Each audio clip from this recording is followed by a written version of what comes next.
Putaran kedua Liga 1 PSM Makassar bermarkas di Stadion Gelora B.J. Habibie atau GBH Kota Parepare, Sulawesi Selatan. Itu berdasarkan hasil penilaian tim Risk Assessment pengamanan Stadion Mabes Polri pada Rabu 28 Desember 2022 siang.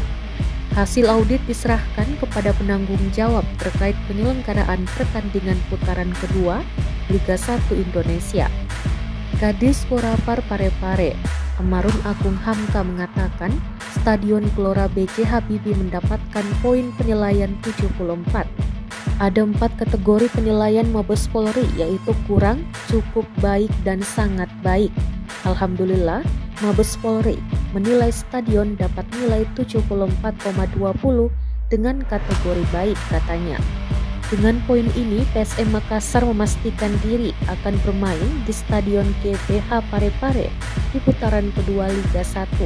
Dari audit tersebut juga ada catatan kecil terkait pembenahan stadion. Pihak Pemkot Parepare siap menindaklanjuti catatan tersebut.